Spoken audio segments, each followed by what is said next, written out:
Saatnya berpetualangan, datang ke Taman Pelangi. Bersama teman-teman semua, yuk kita saling membantu. Aku punya tas berlari dengan si Joko. Bergegaslah ayo berpetualang. Saatnya Assalamualaikum warahmatullahi wabarakatuh. Hai guys, kembali lagi bersama saya Siti Nur Aziza. Pada kesempatan kali ini saya akan membahas mengenai networking model. Nah, beberapa hal yang akan kita bahas pada kesempatan kali ini yaitu ada konsep dari networking model, TCP/IP model, encapsulation dan decapsulation atau name of TCP/IP message, dan yang terakhir ada OSI layers model. Kita langsung aja ke bab yang pertama, yaitu ada konsep dari networking model. Nah, jadi jaringan komputer mengacu pada perangkat komputasi yang saling terhubung serta dapat bertukar data dan berbagi sumber daya satu sama lain. Untuk terjalinnya proses bertukar data tersebut diperlukannya aturan yang mendefinisikan bagaimana kumpulan komputer agar bisa saling berkomunikasi. Nah, aturan tersebutlah yang disebut dengan networking model. Jadi, bagaimana setiap vendor dapat saling berkomunikasi dengan open standard networking models yang tersedia. Untuk saat ini, open standard networking models yang tersedia dan terkenal ada dua, yaitu TCP/IP model dan OSI model. Kita lanjut aja ke bagian yang selanjutnya, yaitu ada before open networking model access, yaitu sebelum dibangunnya networking model. Yang pertama yaitu each vendor create their own networking model. Di tahun 1974 IBM create System Architecture Network atau SNA. Other vendor also create their own networking model. Nah, selanjutnya yaitu ada after open networking model access atau setelah dibangunnya networking model, yaitu each vendor use same networking model then can communicate each other. Jadi saat udah dibangunnya networking model itu beberapa vendor yang tersedia itu menggunakan networking yang sama, yaitu OSI model dan TCP/IP model. Nah, untuk selanjutnya yaitu ada TCP/IP model. TCP/IP model merupakan jenis networking model yang saat ini common digunakan. Jadi, TCP/IP itu mendefinisikan suatu protokol agar antar komputer, utamanya yang berbeda network itu, bisa saling berkomunikasi. Nah, untuk membantu dalam memahami setiap networking model, itu dipecah menjadi bagian-bagian kecil yang disebut sebagai layer. Secara dokumentasi, TCP/IP model terdiri dari 4 layer. Namun, penerapan dalam real network TCP/IP model lebih mudah untuk dibagi menjadi 5 layer. Nah, untuk dokumentasi TCP/IP model itu terdiri dari networking access, internet, transport, dan application. Nah, sedangkan untuk real network itu agar lebih mudah dibagi menjadi 5, yaitu ada physical, data link, network, transport, dan application. Nah, kita lanjut ke bagian yang selanjutnya, yaitu ada TCP/IP application layer. Application layer berfungsi sebagai antarmuka dengan aplikasi, mengatur bagaimana aplikasi dapat mengakses jaringan dan kemudian membuat pesan-pesan berskala. Di antara contoh service dari application layer itu seperti HTTP, POP3, SMTP, MAP, SSH, dan lain sebagainya. HTTP itu digunakan ketika kita mengakses suatu web server. Nah, seperti contoh di sini, yaitu klien ingin merequest website. Nah, di balik website tersebut itu ada web server yang akan memberikan jawaban, yaitu HTTP yang akan menerangkan beberapa jawaban dari website tersebut. Nah, untuk selanjutnya yaitu ada TCP/IP Transport Layer. Fungsi dari Transport Layer adalah menyajikan atau memberikan service ke application layer atau transfer data. Untuk Transport Layer terdapat dua protokol yang sering digunakan, yaitu TCP dan UDP. Salah satu mekanisme yang disediakan oleh Transport Layer, khususnya pada TCP, adalah Error Recovering Mechanism. Nah, jadi jika di application layer, klien mengakses website server, kemudian di-reply dengan berupa HTTP header dan beberapa data, kalau sudah masuk ke Transport Layer, akan ditambah datanya dan direspon, kemudian akan dikirim.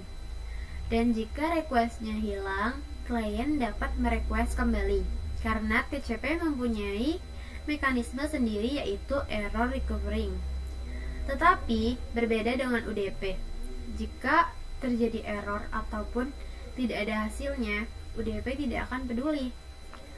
Nah, untuk selanjutnya yaitu ada TCP/IP Networking Layer. Untuk network layer hanya terdapat satu contoh, yaitu IP. Dan IP menyediakan dua fitur yang sangat penting, yaitu addressing dan routing, yang dimana berfungsi untuk menangani konektivitas dan pemilihan jalur. Setiap perangkat jaringan memerlukan alamat unik di jaringan. Nah, untuk addressing yaitu memberikan nama pada perangkat di jaringan komputer. Sedangkan routing yaitu salah satu fitur yang disediakan pada IP di bagian network layer yang bekerja layaknya kantor pos, mencari rute tercepat untuk sampai tujuan. Nah, untuk selanjutnya yaitu ada IP, Internet Protocol, terdapat dalam network layer atau layer 3 OSI, digunakan untuk komunikasi antar perangkat jaringan.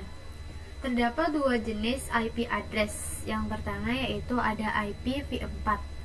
IPv4 terbagi menjadi 4 blok, di mana setiap blok ada 8 bit, yang kemudian dikali-kali menjadi 32 bit. Nah, untuk selanjutnya yaitu ada IPv6. IPv6 terbagi menjadi 8 blok. Setiap blok ada 16 byte. Setiap blok ada 16 bit. Dan kemudian dikali-kali menjadi 128 bit. Nah, selanjutnya yaitu ada TCP/IP, Data Link Layer dan Physical Layer.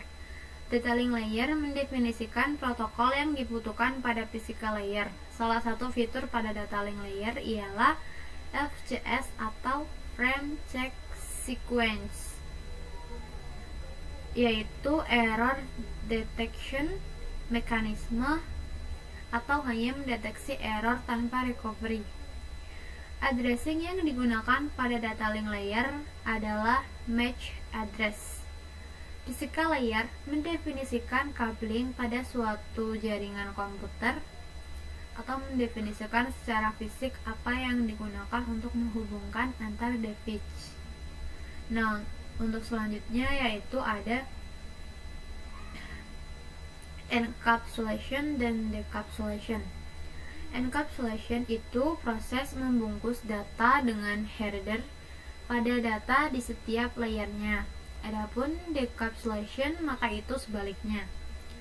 Nah, pada ini guys, name of TCP/IP MISEC. Application layer itu menjadi data. Nah, pada transport layer yaitu data tambah TCP header menjadi segmen. Pada network layer yaitu data tambah TCP header tambah IP menjadi IP paket. Pada data link layer yaitu data ditambah TCP header tambah IP tambah di header dan detailer menjadi frame. Nah, untuk selanjutnya yaitu ada OSI model konsep. Untuk saat ini, model yang sering digunakan hanya TCP IP karena untuk dari sisi perkembangan protokolnya atau modelnya, TCP IP ini lebih dominan dibandingkan dengan OSI layer. Namun OSI layer biasa dipelajari karena mudah dipahami.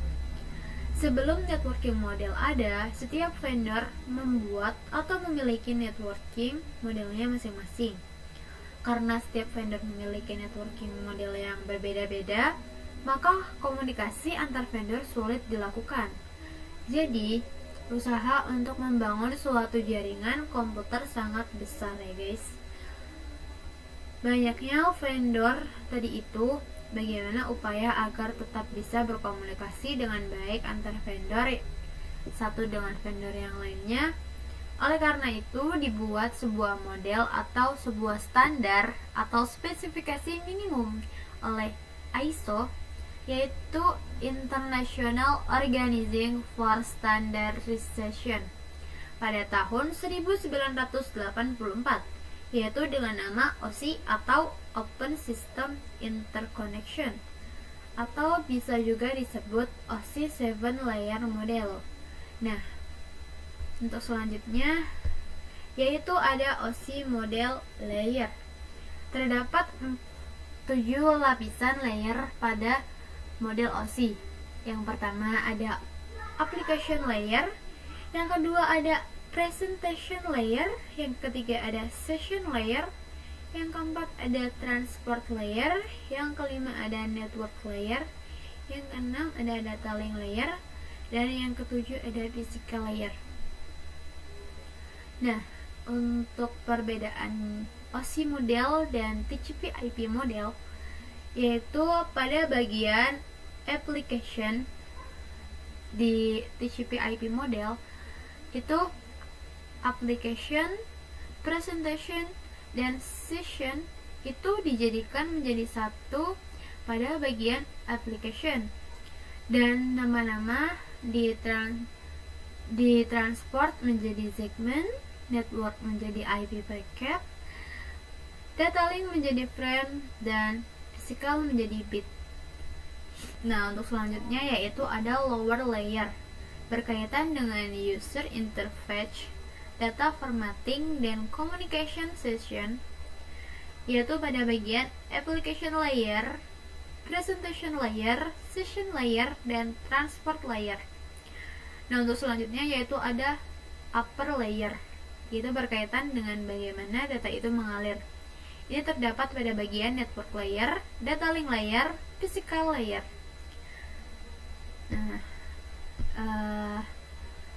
sekian dari saya, kurang lebihnya mohon maaf. Terima kasih. Wassalamualaikum warahmatullahi wabarakatuh. Hope you do. Come on.